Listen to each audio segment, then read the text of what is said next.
बिस्मिल्लाहिर्रहमानिर्रहीम अस्सलामुअलैकुम जी। कैसी है मेरी तमाम यूट्यूब फैमिली। उम्मीद है कि सब खैरियत से होंगे और खैरियत से होना भी चाहिए कि जब अल्लाह पाक की इतनी रहमतें और नेमतें हमें मिल जाएं, वो भी जून के महीने में। इतना प्यारा मौसम हो रहा था कि लग ही नहीं था रहा कि ये जून का महीना चल रहा है। अल्हम्दुलिल्लाह जी। बस जी मैं आ गई किचन में और आज मैं आप लोगों के साथ जो शेयर करने लगी हूँ वो है जी दाल कद्दू की रेसिपी। कि मैं दाल कद्दू कैसे बनाती हूँ, वही बात आ गई कि हर घर में मेरा ख्याल है ये बनती है। मगर कैसे बनती है हर किसी के अपना अपना तरीक़ाकार होता है। बस ये मैंने 1 कप जो है वो दाल ली है और साफ़ ही थी आलमोस्ट। इसको मैंने धो के तो भिगो दिया है।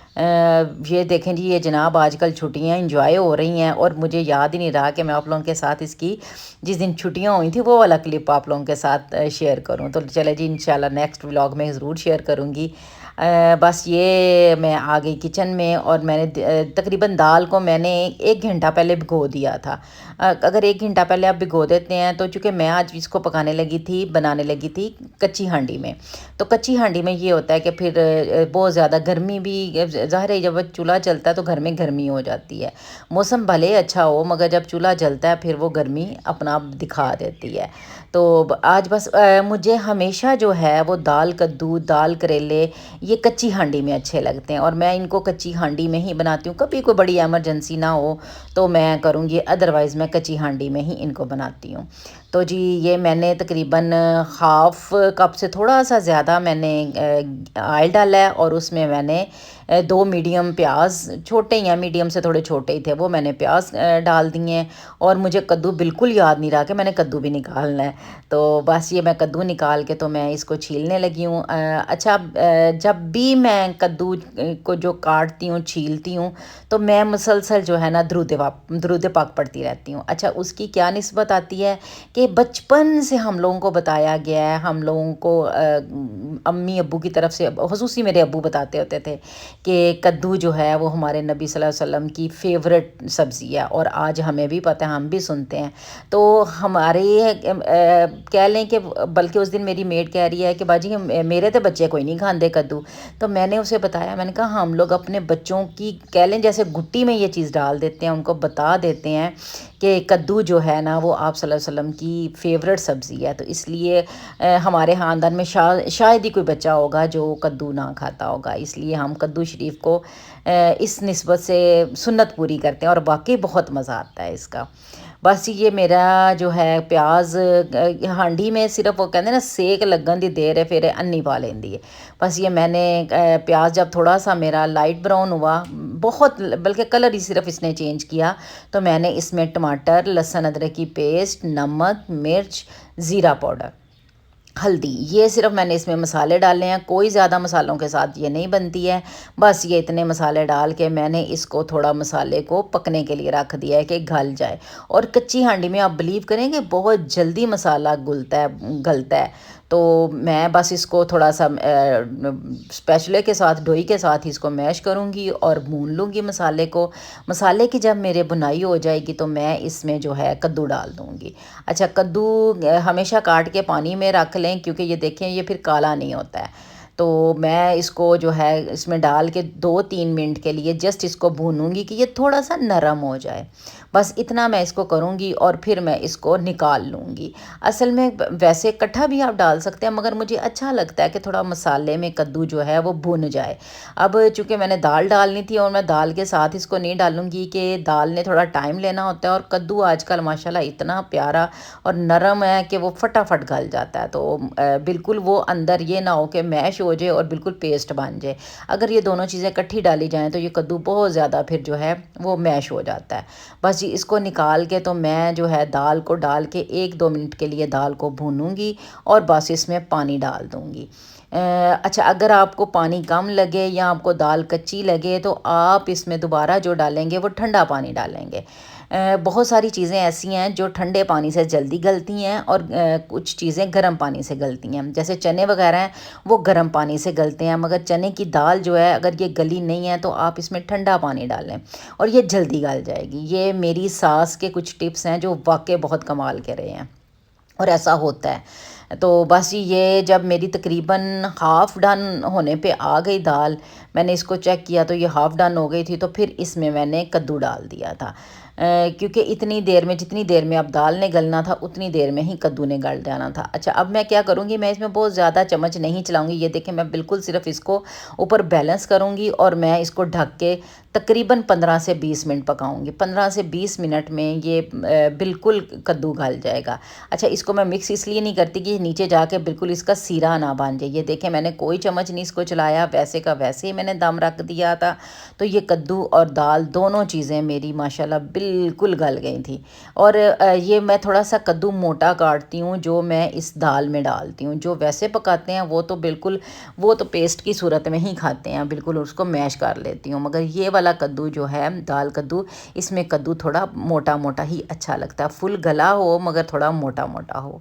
बस ये मेरी दाल बिल्कुल तैयार है। अब इसमें मैं ऊपर से हरा धनिया, हरी मिर्चें और अदरक ये डाल के इसको जस्ट कह लें कि 2-3 मिनट के लिए मैं रखूँगी और फिर इसका मैं चूल्हा बंद कर दूँगी। क्योंकि कम से कम 5-7 मिनट तो मेरी हांडी ने उसमें जो उसका उबाल है वो आते रहना है और उसने पकते रहना है। मैंने आपको पहले भी 1-2 दफ़ा दिखाया है कि कच्ची हांडी का उबाल जो होता है वो बहुत जल्दी नहीं बैठता। बस जी, मैंने हांडी को किया है दूसरे चूल्हे पे और मैंने अब साथ ही मैं रोटियां बनाने लगी तो मैंने कहा आज आप लोगों के साथ मैं रोटी की भी रेसिपी शेयर करती हूँ कि किस तरह नरम और फूली हुई रोटी बनेगी। तो ये देखें, मैंने पेड़ा लिया है तो मैं इसको बार बार इसको टर्न कर रही हूँ और टर्न करके मैं इसमें बार बार आटा लगा रही हूँ, खुश्क वाला आटा लगा रही हूँ।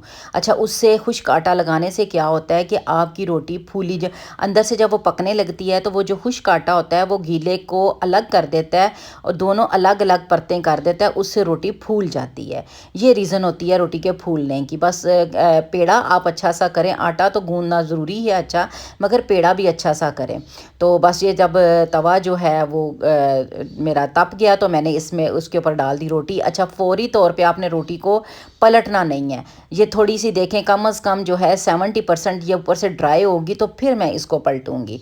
अच्छा, जब ये आपने दूसरी दफ़ा पलट लिया तो इसको भी आपने कम से कम आधी डन होने देना है, फिर आपने रोटी को पलटना है।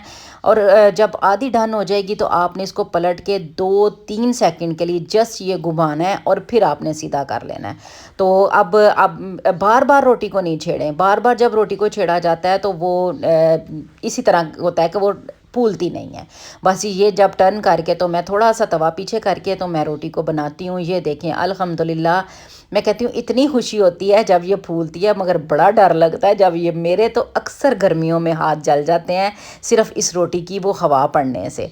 तो बस फिर मैं याद आ जाए तो मैं ये जो है चिमटा यूज़ कर लेती हूँ, ना याद रहे तो फिर मेरे हाथ ही सड़ दे जाए। अच्छा, मेरे घर में ऐसा कोई कॉन्सेप्ट नहीं है, कोई 100 में से मैं कहती हूँ कि एक रोटी होगी जो फूलती नहीं है, अदरवाइज़ किसी को भी नहीं पसंद है। आदी हो गए हैं फूली रोटी खाने के, उनको पता ही नहीं है, उनको आदत ही नहीं है कि ये रोटी फूलती भी नहीं। तकरीबन 2 साल पहले की बात है कि मैंने अपने फेसबुक के ग्रुप में इसी तरह रोटी अचानक से बनाई, कोई प्लान नहीं करके वैसे ही बना दी, थोड़ी सी टिप बता दी। तो बिलीव करें कि मुझे इतनी को दुआएं आई, इतनी को, एक ने तो मुझे कहा कि मेरे अब्बू आपको इतनी दुआएं देते हैं कि मेरे से रोटी नहीं थी फूलती और उनसे वो चबाई नहीं जाती थी। तो अब जब भी वो रोटी खाते हैं तो वो मुझे यही कहते हैं कि भला होवे तेरी वो फेसबुक वाली दा जिन्हें तेनों रोटी पकानी बता। तो ये देखें, बहुत सारी दफ़ा हम समझते हैं कि कोई बात बहुत छोटी सी है, मगर किसी के लिए वो बहुत बड़ी भी हो सकती है। तो आज के बाद इंशाल्लाह ताला आप लोगों की भी रोटियां ऐसे ही फूलेंगी। तो जी बस ये अल्हम्दुलिल्लाह, ये देखें, दाल को कम से कम मुझे 5 मिनट हो गए हैं बंद किए हुए। जब मैंने रोटियां स्टार्ट की थी तो मैंने बंद किया, तो 2 तो मैं रोटियां पकानियाँ सारे। अच्छा जी, आप लोगों के साथ आज ये भी मैं शेयर करूं कि मेरे घर में कुछ भी बने, दाल बने, सब्ज़ी बने, गोश्त बने, मेहमान आ जाएं, कुछ भी हो जाए, अगर मेरे हस्बैंड उस वक्त मौजूद नहीं हैं खाने पे, तो मैंने उनके लिए अलग से निकाल के सालन रखना है। ये मेरी आदत मेरे अंदर, मेरी घुट्टी में आई है। मेरी अम्मी ऐसे करती होती थी। मेरे अब्बू ने शाम को खाना खाना होता था तो मेरी अम्मी हमेशा अब्बू के लिए सालन निकाल के रखती थी।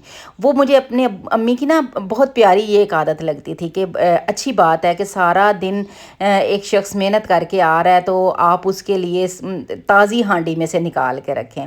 तो मैं भी यही करती हूँ, कुछ भी हो जाए मैंने निकाल के रखना ही रखना है।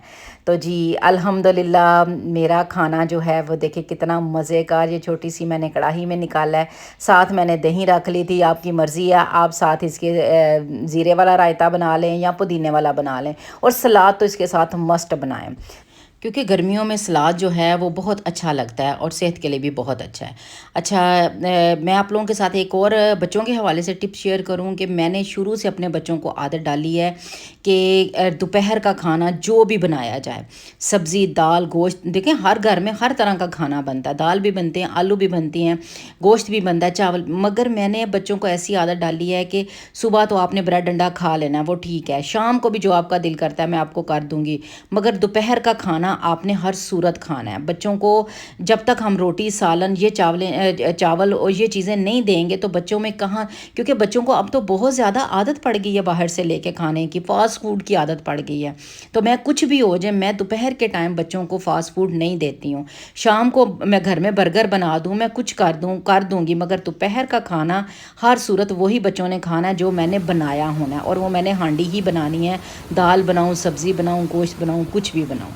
तो जी ये बाहर जब आई तो तूफ़ानी किस्म की बारिश हो रही थी, इतनी कि समझ ना आए कि ये कहाँ से इतना तूफ़ान आ गया। और जब मैं वीडियो बना रही तो एकदम से मेरी नज़र पड़ी ये छोटी सी चिड़िया बैठी हुई थी, इतनी ये खौफज़दा थी तूफ़ान से कि मैं बिल्कुल इसके देखिए मैं बिल्कुल पास होके कैमरा मेरा इसका मैं कैप्चर कर रही हूँ, ये मेरे से नहीं डर रही है, मगर तूफ़ान से इतना कोई ये डर रही थी कि ये उड़ नहीं रही थी।